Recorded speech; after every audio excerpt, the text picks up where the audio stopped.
This franchise has been part of your family since before you were even born. So what inspired the idea to revisit Jay and Silent Bob now, and how was it working on it with your dad? Yeah, my dad has been really interested in making a father-daughter story for a long time. So first it was going to be Clerks 3, and then it was going to be Mallrats sequel, and then he did land upon Jay and Silent Bob, and I'm so glad it worked out that way, because I was able to not only act alongside my dad, but also play Jay's daughter.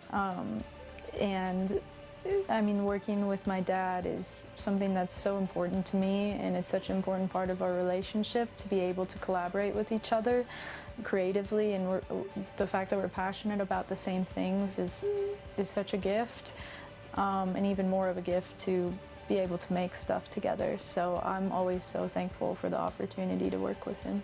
Now, you were in the first Jay and Silent Bob movie as just a baby, so how was it bringing the series full circle, not only as a young adult, but now a serious actress in a leading role? I definitely do not remember the first time I was in it at all. That is not a part of my memory. But I mean, it was an honor to play Jay's daughter, absolutely.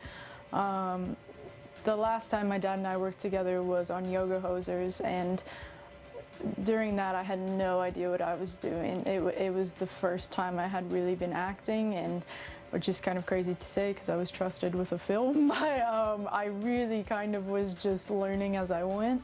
Whereas this time it had been like 3 or 4 years, and during those years all I did was study acting and go to acting school and learn from my coaches. So I can confidently say that I've grown very much as an actress and a person since Yoga Hosers. So this film I was able to, you know, tackle my character in the way that I've been taught to, which made it so much more important to me. I became so much closer with my character, and I was really able to kind of take her apart and figure her out, who she is as Millie. Well, in the seasoned approach that you had this time, it kind of caught your dad off guard, right? In a good way. Yeah, yeah. We did get in a fight on the first day. He did not understand what I was doing, because I decided, since Millie is Jay's daughter, I wanted her to be a complete juxtaposition to Jay. So I wanted her to be very grounded, since she never grew up with Jay. I wanted her to be very different from him. So I made her very, not mellow, but not the same energy as Jay. And not what he was expecting either. Not what he was expecting at all, and it took him off guard so much. And he was freaking out because he was like, this is not the same movie. You are not acting the same movie. It wasn't his vision. No. And then now all he says is that I'm his favorite part of the movie, so I guess it worked out for You proved yourself right. Yes, I guess it worked out. We see a lot of celebrity cameos in the trailer, from Matt Damon and Ben Affleck to Rosario Dawson. Mm-hmm. So many stars from your dad's movies got on board for this. How did that come about? He always says it's because of his heart attack, which I hate him saying, but I think it's because everybody was really excited to come back, and obviously it's been a minute since the first one, so to revisit it all these years later, it's like such a family and friends affair. It's really special to see him reconnecting with people from his past, like Ben, who he was just so thrilled to reconcile with. So it happened really naturally, just everybody kind of coming back together, and I'm so glad that it did. So your dad and Jason made a recent late-night talk show appearance and defied a very specific request from you to avoid telling a story about how your dad met your boyfriend. He not only told the story, but reveled in it with pure delight. Yes. How much trouble was he in after that? Oh, I was so mad. I told, because he had been telling me that he was doing this bit about my boyfriend, like I've known for a few weeks, but he wouldn't tell me what it was. And I kept begging him, and he was like, no, don't worry, I won't tell you, but I won't do it either, so it's fine. And then of course he did it, and I was so mad. My boyfriend and I were on the flight from New York back to LA, and like he got a text from his manager being like, I just saw your girlfriend's dad talk about you on Colbert, and he was like, what? And like as the plane was taking off, so like we couldn't see it for 5 hours. Yeah. But How was that flight? the whole Waiting to time, land and watch. Austin was just like, he was just having a freak out like the whole time. And I kind of was too, but I also just know that there's no really stopping my dad if he wants to tell a story. So, Speaking of Jason, you've known him your whole life, of course. So how was it playing his daughter in a movie with your dad?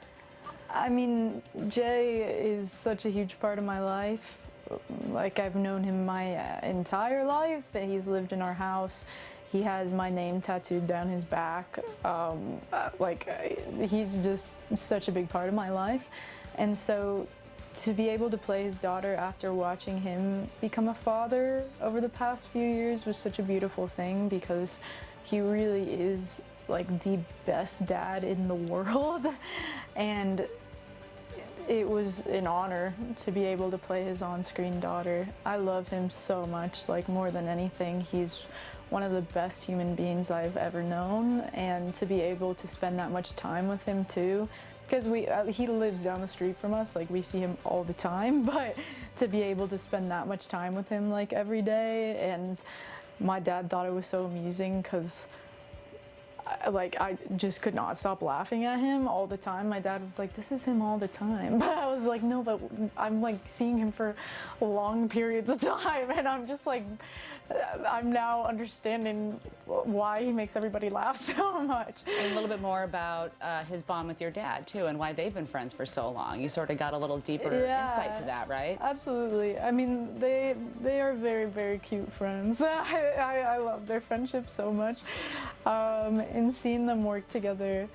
But they're more like brothers, like they're or like a father and son. They're so close, and they fight too sometimes, which then I had to be like, okay, the mediator. Down. Yeah, but we're all just a big family, really. People might think you grew up watching Clerks and Mallrats and Chasing Amy, but you said that's not the case. So what was the first movie of your dad's that you ever saw, and how old were you?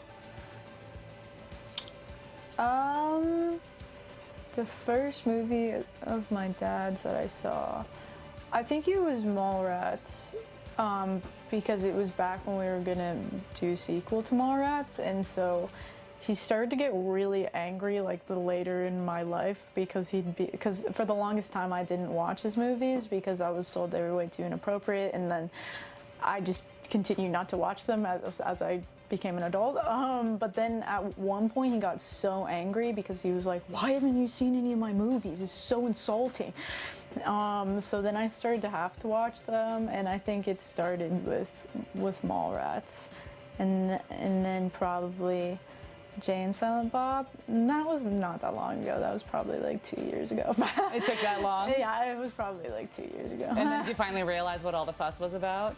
I realized what the fuss was about when I saw Clerks. And then I was like, oh, okay, yeah, he's talented, I guess this makes sense. But I got to watch Clerks with a room full of his biggest fans. That makes it so much more fun. Yeah, it was at a thing he does called Vulgarthon in New Jersey, and it was on his birthday too. And I was just in a room like with people who absolutely adore him and know every line. Yeah. And so it was just like a really surreal experience seeing it with them, because I was like, oh yeah, no, I get it. It's a really good movie. But then it was also so interesting seeing it with those people and seeing like how much it means to them. That was really cool. Then I was like, okay, yeah, this makes sense. Yeah.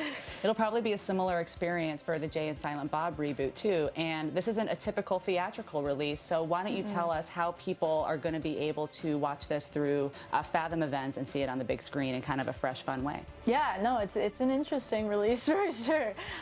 So on October 15th and 17th, it comes out in in theaters with Fathom events, and those are the two days that you can see it in theaters. But then it's going around the country and actually to the UK for a bit too, on a tour with my dad and Jay. So they'll bring it to each place individually, and then once it plays there with the tour, then it opens in that city. So some people will have to wait for it. They'll have to wait a minute, but it'll be a really fun release, and going to the tour will be really cool because my dad and Jay will be doing Q&As every show, and I'm sure I'll come on some of them too, and it'll be a really good time. So definitely get tour tickets. Awesome. That sounds awesome. You have a lot going on right now, but let's take it back real quick to Once Upon a Time in Hollywood.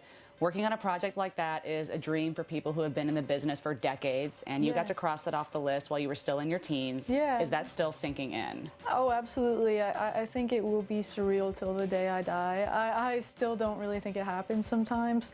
Quentin is my biggest inspiration as a filmmaker. I've had a Pulp Fiction poster next to my bed for so long, and being able to work with him and observe him do his thing was like the greatest gift of all time. And now that it's out and that I've seen it, it still doesn't feel real. Like the first time I saw it and I saw myself, I was like, what? How did that It actually happened? Yeah, wait, what? Who was more intimidating, Quentin or Brad Pitt? Quentin. Quentin is, I mean, he's the nicest human like ever. He's so welcoming and just such a wonderful human being. But I was also like, Harley, don't you dare mess up. Don't do anything. Like, it's kind of a known thing that he doesn't let people have their phones on set. That must have been a challenge for someone your age.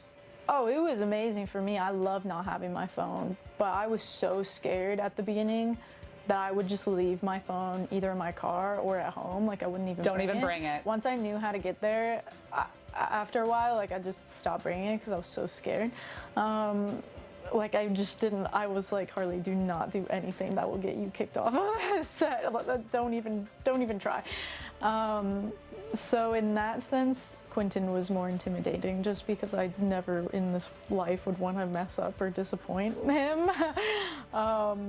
But he's the nicest human being. Yeah, and how was Brad? Brad was also a really lovely human being. I was able to share a few scenes with him, which was an absolute honor. And also watching him do his thing, watching everybody on that set do their thing, from the actors to Quentin to the producers to like set decoration to costumes. Like it was all so incredible to watch. And it really was like we just were not in 2018 at the time. It really did. Watching it felt like that too. Yeah. Like, oh, this is 1969. No, it really absolutely did feel like the 60s. And especially with the no phones, you were forced to interact with people, which is a rare but and live in the moment. Really important thing. Yeah, you live in the moment. You can't divert to your phone like you usually do if you're uncomfortable.